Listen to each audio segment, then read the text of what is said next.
Sherry sat beneath a clock that ran 6 minutes slow, waiting on a routine check. She almost didn't go. Her phone lit up with Jessica, breathless through the line. He got down on one knee last night. Sherry, look, I'm gonna cry. Charles had barely asked the question before she answered yes. Sherry laughed, I knew he'd do it. Send a picture of the dress. Then a nurse called out her name. She promised call me soon, and carried Jessica's happiness into the little room. The doctor closed the door behind him, pulled his chair in near. He said they found a kind of cancer she was far too young to hear. Sherry watched the sunlight resting on a poster by his hand. He spoke of tests and treatments, she heard none of what he planned. In the parking lot she typed, I need to tell you something. Then Jessica sent the photograph, the ring, their hands, Charles smiling.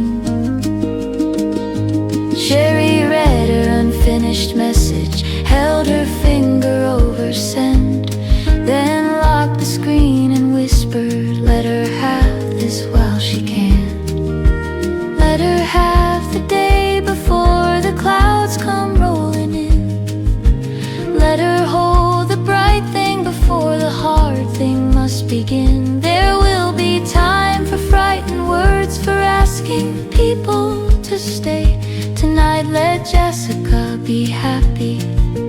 Let her have the day.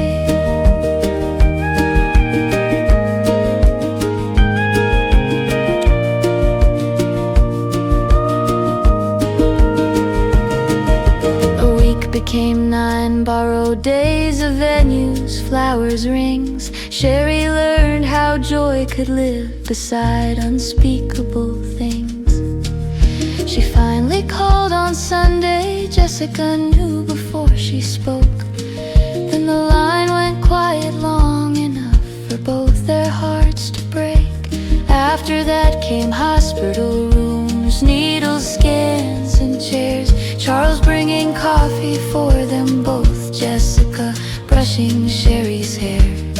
Some weeks the numbers gave them hope, some weeks they took it back. Sherry learned that fighting meant getting up after each attack. Invitations crossed the country, spring was turning wedding white. Sherry helped choose songs and flowers, then slept through half the night. First she fought to beat it, then to make it through each round, then to walk across her own apartment without sitting down. When the doctor stopped saying after, she bowed her head and said, God, get me to that wedding. I can rest when they are wed. Get her to the day, let her hear the vows begin.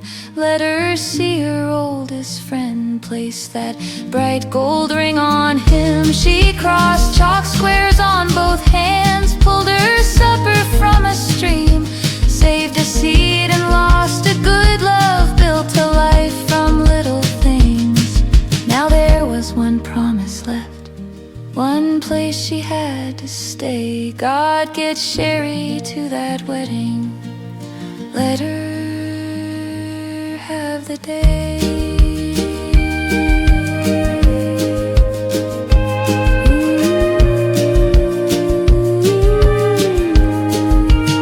They loosened Sherry's dress twice in the week before July. Jessica kept a chair beside her, never once explaining why. Sherry walked in on her own feet. Jessica lost the song. Sherry mouth, you keep on going, so the vows carried on. She made the photographs and toast, then half of one slow day.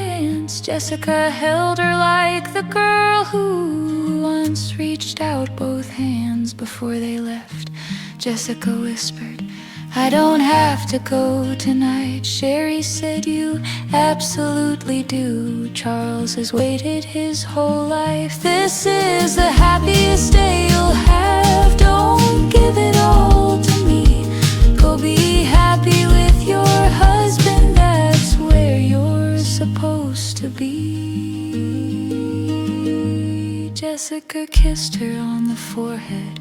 Sherry smiled and said, "I'm fine."